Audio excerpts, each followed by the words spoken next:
Welcome to People, Places, Planet Pod, the official podcast of the Environmental Law Institute, a nonprofit, nonpartisan organization working to ensure a healthy environment, prosperous economies, and vibrant communities founded on the rule of law. Welcome to this week's episode of the People, Places, Planet podcast series. My name is Georgia Ray, and I am your regular host, but I will not be conducting today's interview. Instead, I am going to hand the reins over to ELI's own Linda Breggin. She is a senior attorney here at the Institute, as well as the director of our Center for State, Tribal, and Local Environmental Programs. She is also a lecturer in law at Vanderbilt Law School and a senior strategic advisor to the Nashville Food Waste Initiative. Today, she will be joined by Vanderbilt Law School student Kritsen Sarna in interviewing Howard Lerner of the Environmental Law and Policy Center. In a minute, I will let Linda further introduce Howard and Kritsen to you. But before I do that, I wanted to tell you a little more about what we will be talking about today, which is citizen suits. You will hear a story about toxic dumping in one of America's most important freshwater sources. Learn from an expert about the resources required to engage in environmental citizen suits, and be privy to an ongoing debate about the role of citizen suits in influencing policy. We hope you leave today's episode with a better understanding of this important mechanism for environmental enforcement, and maybe a hankering to read more about this in the August issue of the Environmental Law Reporter. So, without further ado, I will let Linda get into it. Thank you, Georgia, for that introduction. As Georgia indicated, today we'll be discussing citizen suits with our guest, Howard Lerner, who is the president and executive director of the Environmental Law and Policy Center, which I will be calling ELPC during the podcast today. But before we jump in, I want to introduce my co-host, Vanderbilt Law School student Kritsen Sarna, who is the editor-in-chief of the Environmental Law and Policy Annual Review, also known as ELPAR, which is a joint Vanderbilt Law School Environmental Law Institute publication in the August issue of ELI's Environmental Law Reporter, in which we highlight some of the most creative and feasible law and policy proposals in the legal academic literature each year on the environment. So by way of background, Howard, our guest today, was kind enough to participate in the ELPAR conference this year, in which he talked about the important and interesting work ELPC is doing on citizen suits, which led to this podcast. And we'll have a lot more on that in a few minutes. But first, Kritsen, it's great to have you with us today. Thanks, Linda. First, by way of introduction, Howard, would you mind telling us a little more about ELPC? Glad to do that, Kritsen. The Environmental Law and Policy Center is the Midwest leading environmental legal advocacy and eco-business sustainability organization. We're headquartered in Chicago, and we have offices in Madison, Minneapolis, Des Moines, Iowa, Grand Rapids, Michigan, Columbus, Ohio, and Washington, D.C. We are working very hard and very effectively to protect the Great Lakes and vital natural resources, clean up the air, clean up the water. We do a lot of work around climate change solutions focused on energy and transportation. We have a staff of almost 50 people, about half attorneys, the other half are public policy people, communications people, and our job is to protect the environment here in the Midwest. And particularly, we work nationally on places that have major impact for the Midwest. The Midwest is the center of the nation's transportation system. We still have some of the oldest coal plants in the country. When it comes to climate change solutions, the Midwest is absolutely pivotal, and that's what we focus on. We get things done. Thank you, Howard, for that background. As I said, I've long admired the work that your organization does in the Midwest and has implications far greater even than your geographical region. So can we start with some basic background on citizen suits, sort of the who, what, when, where, and why? What are citizen suits? Who can bring them? How are they brought? And why are they important? When the Clean Air Act was passed originally back in the early 1970s, and the provisions then slightly modified. Same with the Clean Water Act. There were citizen suits provisions in those laws. And what the citizen suits really are is a public-private partnership. If the federal government or a state government is going to bring an enforcement action against a polluter that's exceeded that company's permits, they have in effect the first shot to do it. But in many cases, the federal government or the state government doesn't have the right resources, or there's a political change, or there's a situation where, for whatever reason, our governmental agencies don't want to go forward. That's the role of citizen suits. So what happens is, if there's a polluter, for example, that's violated the Clean Air Act or the Clean Water Act, a citizens group, the Environmental Law and Policy Center or the Hoosier Environmental Council, can file what amounts to a 60-day notice letter. The Clean Air Act, the Clean Water Act, the provisions are very similar. They were modeled after each other, and they've been repeated in a number of the other environmental statutes as well. That 60-day notice letter says, we intend to sue. Here's the violations. Here's the problems. And during that 60 days, both the polluter can move to take corrective action. The polluter and the plaintiff environmental group can get together and see if they can negotiate a settlement. Or the federal agency or the state agency can step up and do what's called overfiling. So that's a 60-day window for the government agencies to act. If they don't, the citizen suit can go forward. And the view here of many state attorney generals and oftentimes the federal government is that this is a good public-private partnership. It leverages the ability of citizens groups to take on important cases sometimes when the federal or state governments aren't in a position to do so, and it's additive in terms of resources. One key point that a friend of mine whose legal practice with a major law firm has traditionally been for what we sometimes call the regulated industry, more colloquially, the polluters, is he's always said to me, look, my clients try to do the right thing. It costs them some money to be in compliance, and it really drives them crazy when somebody over there, their competitor, isn't, and nobody's enforcing against them. So one of the advantages of citizen suits is it levels the playing field, and it moves people to the top as opposed to exacerbating a race to the bottom when it comes to pollution. And that's a real advantage of a way citizen suits can be done by environmental groups and community groups to help leverage the process, ratchet it up, and improve healthier clean air and safer clean water. Thanks for that helpful background information on citizen suits, Howard. That provides some important context for our discussion today. Can you next tell us about how ELPC decides which citizen suits to file? And can you give us an example of some recent or pending suits? Let me give you an example, because it's always good to take the theoretical and bring it down to a practical level.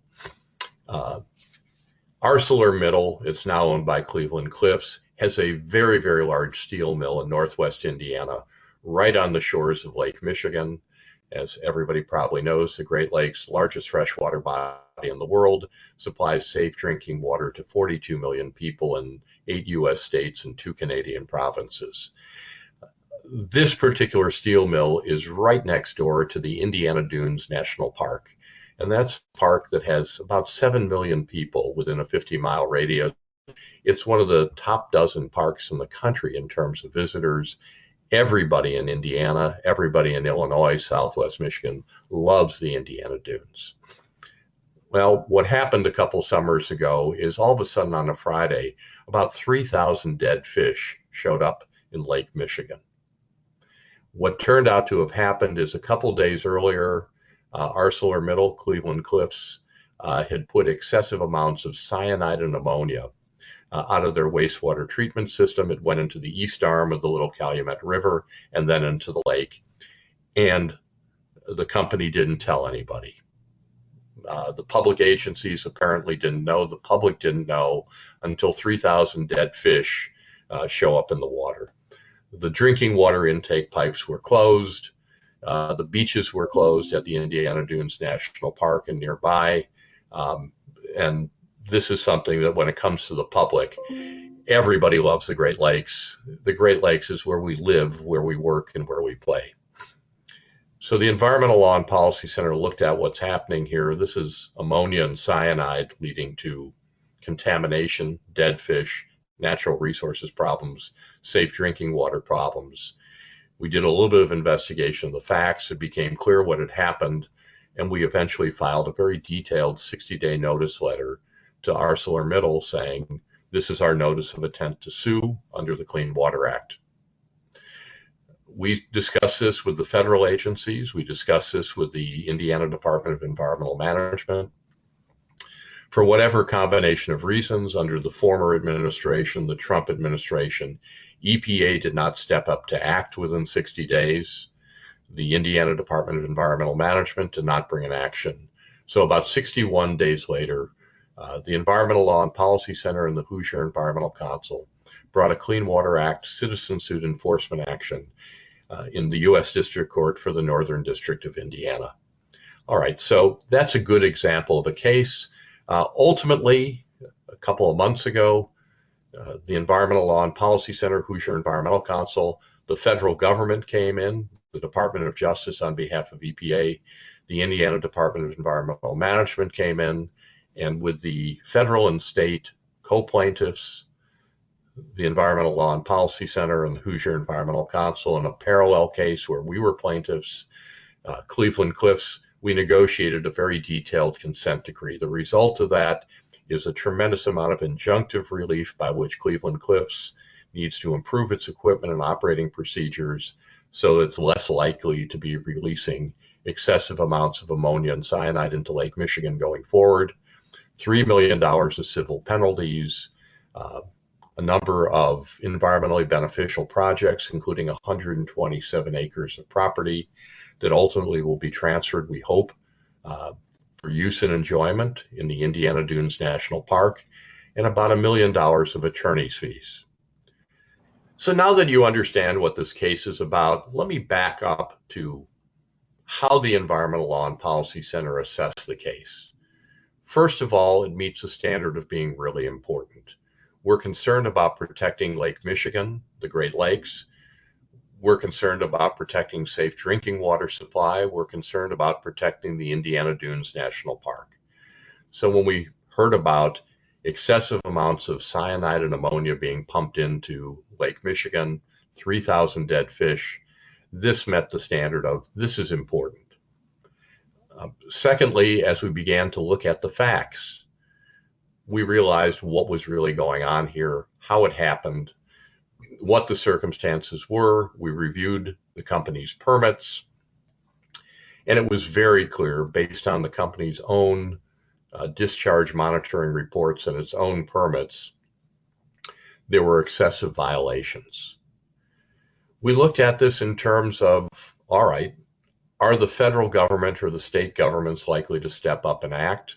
And as it turned out, they weren't likely to do so for a combination of reasons. We also looked at the factor that ArcelorMittal, now Cleveland Cliffs, had played hide the ball. At the Environmental Law and Policy Center, I had a board member who was a former senior environmental health and safety executive at a Fortune 200 company. And one of the things he said to me was, look, with big companies, occasionally stuff happens. That's just reality. Don't expect perfection. What you want to look to is when something happens, does the company immediately step up and say to the public agencies, say to the regulators, we have a problem here, we need to fix it, we need to clean it up, or do they play hide the ball? And this was a case, unfortunately, where it was a lot of hide the ball. They simply did not tell people what was going on for a while, and most of the public didn't know anything had happened until 3,000 dead fish show up floating in the Little Calumet River and in Lake Michigan. So for all those reasons put together, after we assessed the case, both the operative law under the Clean Water Act and the facts of what happened as much as we could find out, we filed a 60-day notice letter. And we also asked and we inquired to find out, do we have something wrong here? Are we missing some key facts? We asked the regulators, we asked the company, if there's something we're missing here, if we have the facts wrong, we're open to hearing from you. Well, we didn't. And we also found out that the federal and state governments were not stepping up. So in the public-private partnership, that's what citizens suits are about. We moved forward. We filed a federal court action, a complaint in the U.S. District Court for the Northern District of Indiana. The case was brought by attorneys at the Environmental Law and Policy Center who have expertise on environmental issues like this one. And we represented both our own organization, which has members in Northwest Indiana, and the Hoosier Environmental Council, which is the state environmental council, and also has a lot of members and experience in Northwest Indiana. We moved forward, and in this case, after a lot of battling, there was a very successful resolution. Howard thinks that really gives us a good sense of how this all works in practice and what an individual citizen suit can achieve. What I'd like to do is sort of step back and get a sense of the big picture as well on citizen suits. And you commented at our ELPAR conference on an article by David Edelman and Jory Riley Diakun entitled "Environmental Citizen Suits and the Inequities of Races to the Top" in the Colorado Law Review. So in this article, the authors analyzed a lot of citizen suit data, and they found that many citizen suits are brought in states with strong enforcement programs, not weak, and often against the government to influence policy rather than against regulated entities to address noncompliance. But is it fair to say that despite this data, that you and your team at ELPC still believe citizen suits are alive and well? They're alive and well, absolutely. Are there challenges? Absolutely. So the data that was done in the very good paper, and we have a lot of respect for the work and the analysis that they did, has a couple of pieces in it that are, they're accurate, but there's sort of another picture here too. First of all, a lot of the suits that are brought against the public, brought against the government, are deadline suits. That's where the US EPA was required to put out a rule by such and such a date. For whatever reason, EPA didn't do it. A private party files a lawsuit. Most of those lawsuits are filed in the US District Court for the District of Columbia. Occasionally, under various other statutes, they get filed elsewhere. But the purpose of those suits is for the federal government to step up and act. We call those deadline suits, and there are a lot of those suits that get brought. They're disproportionately in the DC Circuit and sometimes in the Ninth Circuit. But there's another sort of case, which is the case I just described, and that involves a direct suit against a private party. In the example I used, ArcelorMittal in Cleveland Cliffs, which operates a very large, highly polluting steel mill in Northwest Indiana. At the Environmental Law and Policy Center, we bring sometimes cases against the federal government. We have a case in Ohio involving large amounts of toxic algae pollution in Western Lake Erie. That's a national disgrace. It's a local disgrace. It needs to be cleaned up. The defendant is the US EPA. The case I described in Indiana, it's a private defendant. Other cases we're doing in Illinois and Ohio involve private corporate polluters. So it can really work on both scales. But the key is you need to have a group, whether it's the Environmental Law and Policy Center in the Midwest, the Southern Environmental Law Center in the Southeast, a place where Earth Justice or NRDC happens to have a local office, where you have sophisticated attorneys who know the environmental statutes very well, who have connections to technical experts who can be involved in a major litigation, and who have the financial strength to go into a case like the one that I described, knowing that it may be 2 years, 3 years, 4 years of litigation, and you need to be able to do that case and do it well, and not simply file a lawsuit and then walk away from it 6 months or 12 months later. In order to do that and do that well, not on just one suit, but in the case of the Environmental Law and Policy Center and good colleagues like the Southern Environmental Law Center, you have to have the financial base that enables you to be able to take on these cases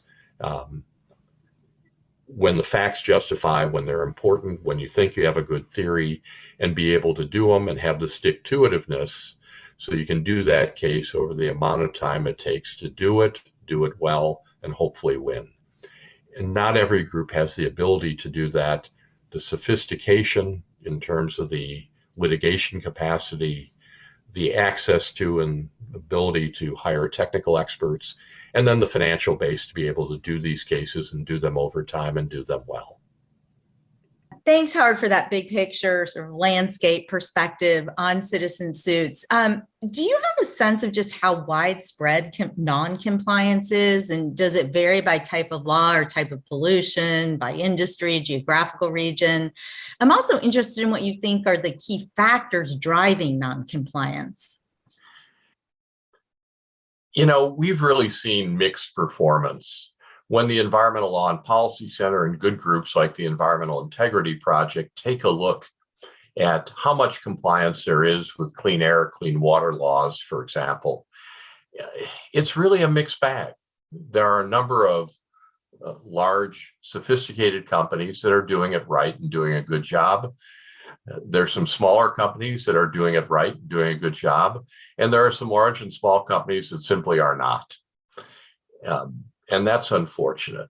And that shouldn't happen, but it does happen. One of the other key factors, of course, is that businesses take their signal from the federal administration. If they're looking at a US EPA that's doing a tough but fair job of enforcement, and they want to stay on the right side of the federal agency, then they tend to do things better. And the opposite. To just call it the way it was during the Trump administration, that administration and that EPA under those administrators were sending signals to industry that they weren't going to be doing a tough but fair job on enforcement. We did a fairly extensive study of enforcement in EPA Region 5, that's the Midwest, in EPA Region 7, which is the Great Plains. And between the federal funding was going down, positions were going down, the EPA under Administrator Pruitt, Administrator Wheeler, was cutting enforcement positions, and they were pulling back. Those signals get read by the senior environmental health and safety people at large corporate polluters. Those signals get read by CEOs and CFOs. And when the federal government says we're cutting back on enforcement, and the federal government is looking to weaken the environmental laws, that's picked up by the regulated industry. And the opposite is the case. When the federal government or the state government is perceived as concerned about the environment, acting in a more ambitious way, trying to be a tough but fair regulator, those signals get sent, and nobody wants to get on the wrong side of the state or federal government. Those signals from the leading policymakers, from the politicians in both the federal and state government, are extraordinarily important. And when the signals are, we're looking to you to do it right, and we're going to bring enforcement actions if you don't, that tends to encourage better performance. Look, we all drive on the highways, and the highway may say there's a 65 mile an hour speed limit. And, most of us tend to obey the speed limits.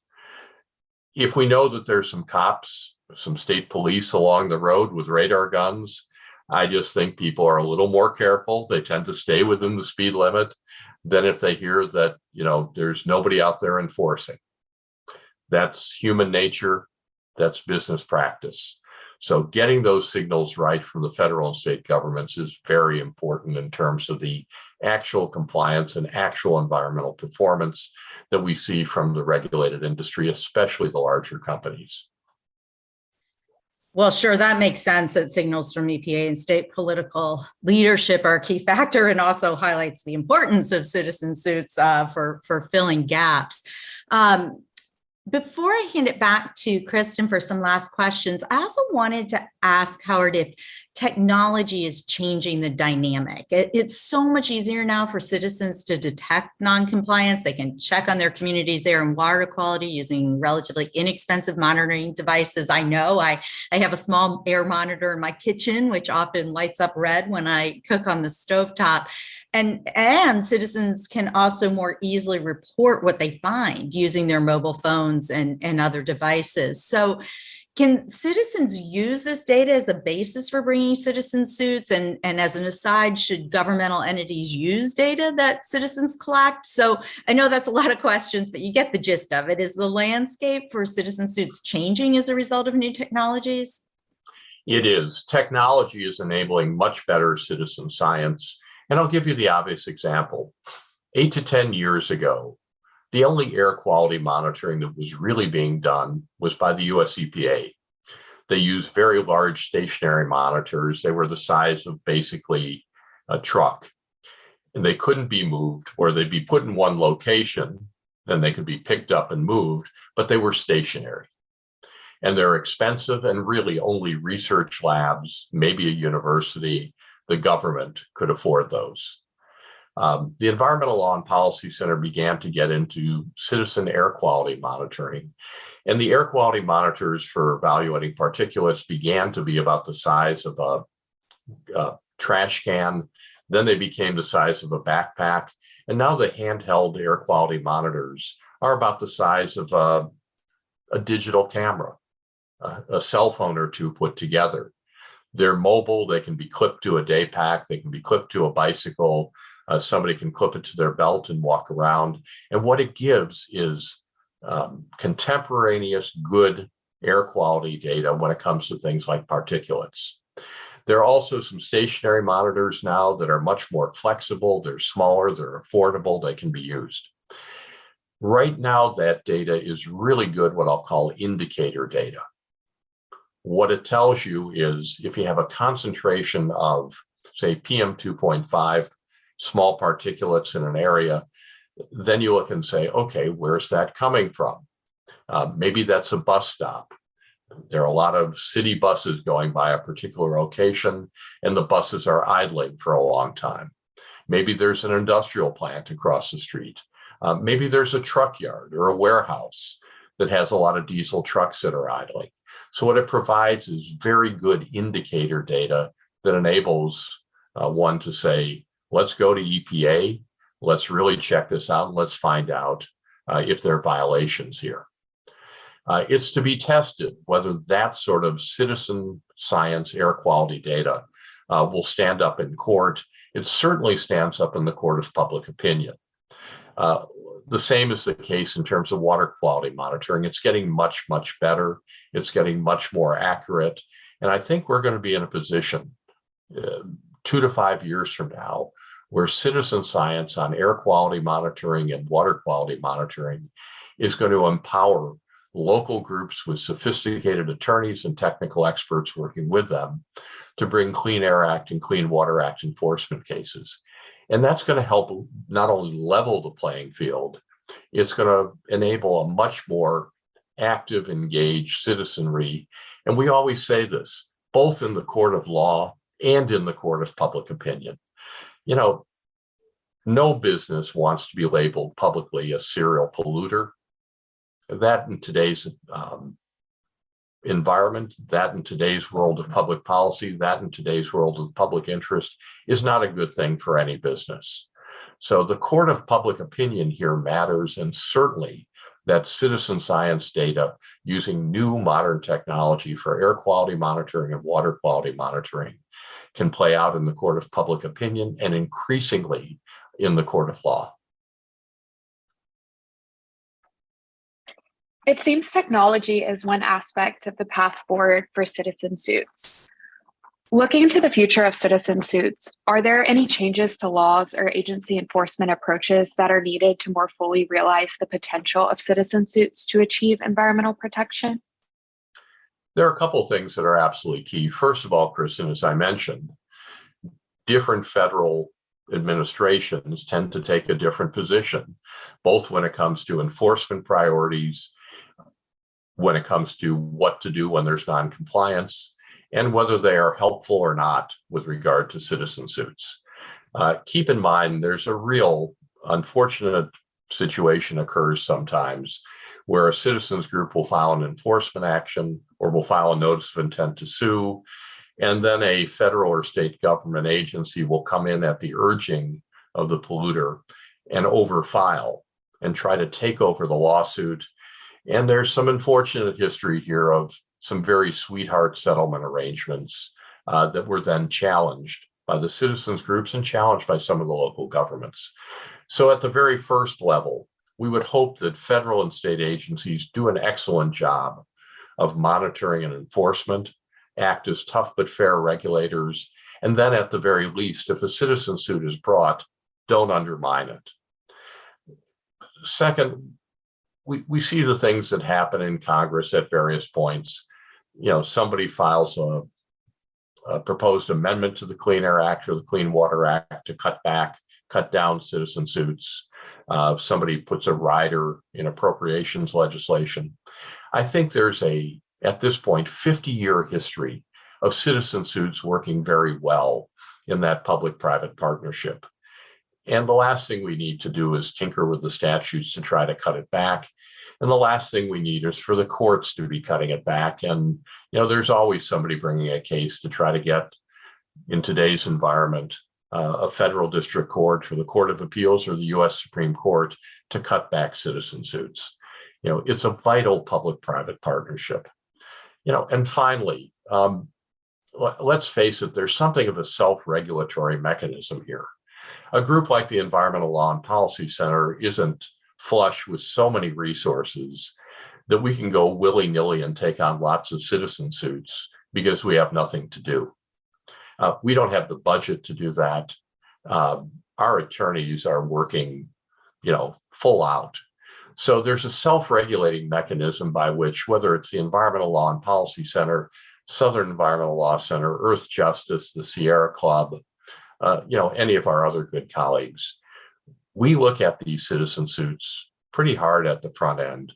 We want to make sure the case is important. We want to make sure that it's very strong on the law and the facts. And if we file it, that's a big commitment for several years. So, there's this self-regulating nature to citizen suits of you don't take them on unless you feel it's important and your legal theory and the facts are pretty compelling. And finally, you have to go before a judge. Lots of different judges who view these lots of different ways. You need to have the law right. You need to have the facts right. You need to make a compelling case because most of the polluters who we're challenging are very well and very ably represented. And suffice it to say, they have deeper pockets than the Environmental Law and Policy Center has. This has been a very insightful discussion. I want to close by asking if more citizen suits would help improve environmental protection. And if so, thinking about the self-regulating aspect of citizen suits that you touched on in your previous answer, should government and/or philanthropists be providing more support specifically for citizen suit actions? Christian, yes, citizen suits are vitally important in that public-private partnership of citizens and the federal and states governments for better environmental performance. At the very least, we hope that the federal and state governments don't overfile, don't get in the way, and don't undermine citizen suits when they're brought by groups like the Environmental Law and Policy Center or other good colleagues and partners. At the very best, we hope that the federal government and state governments are supportive and help them go forward. Look, as I mentioned earlier, a friend of mine's comment is right on target. He said, if he's advising a corporate client, and that corporate client, for example, is a steel mill, they want to make sure that they are not at a competitive disadvantage and that their competitor down the road is living up to the environmental laws, complying fully with the Clean Air Act, complying fully with the Clean Water Act, because the companies that do it right don't want to be put at a competitive disadvantage. We want to see a race to the top. We don't want to see a race to the bottom. What citizen suits help do is they help both encourage regulated industries, heavily polluting companies to do things right, because there's sort of the fear that's put into them that even if they can wangle something with the federal or state government, there are effective environmental groups out there that can bring citizen suits and hold them to account. What that does is it raises the bar, and that's good for us. It's good for the environment. It's good for economic fairness and for businesses to be operating, on a fair, level playing field, even-handed competitive basis. It's easy for me to say, of course, philanthropists should support it more. The fact of the matter is groups like the Environmental Law and Policy Center, the Southern Environmental Law Center, Earth Justice, NRDC, rely heavily on philanthropy to support the work we do. In order to bring citizen suits, you have to have a sophisticated legal team These are lawyers who you try to pay a reasonable public interest salary. You need to have stick-to-itiveness and be able to take on these cases for a number of years. You have to have an expert witness budget. That involves an expense. And you have to be able to say, look, this is a case that if we bring it, if it's important, and if the folks on the other side, which is often the tactic of the regulated industry, they got a lot of resources, drag things out, that we can hang in there, we can do the case. And to do that, you need a strong financial base. And that's where philanthropy comes in. So for all those reasons, citizen suits are important. They help up the game of everybody. They lead to better environmental enforcement. We need to do more of them in the sense of where those cases can be brought and be brought well. And there are certainly cases that we have thought over the years we wish we could have brought. We thought the legal theory was right. We thought the facts were right. And we were just at the edge in terms of our ability, in terms of our resources to do it. And this is one where more is good if the goal is better environmental performance. Citizen suits play a vitally important role. And on that note, Howard and Kritsen, thanks so much for joining us today for a really interesting and important discussion. Howard, I think you really helped us understand the value of citizen suits. Listeners, please make sure to look for the August issue of the Environmental Law Reporter, which will include a comment written by Howard Lerner about citizen suits, and that will also be posted on the ELI ELPAR website. I also want to thank Georgia Ray, ELI's new podcast manager and research associate, for her help in putting this podcast together. Thank you all for listening today, and I hope you will join us for another ELI People, Places, Planet podcast again soon. Thank you for tuning in to People, Places, Planet Pod, brought to you by the Environmental Law Institute. We would like to hear from you, so please send us your questions, comments, and ideas to podcast@eli.org. And if you're interested in learning more about our work, attending one of our events, reading our publications, or becoming a member, please visit our website at www.eli.org.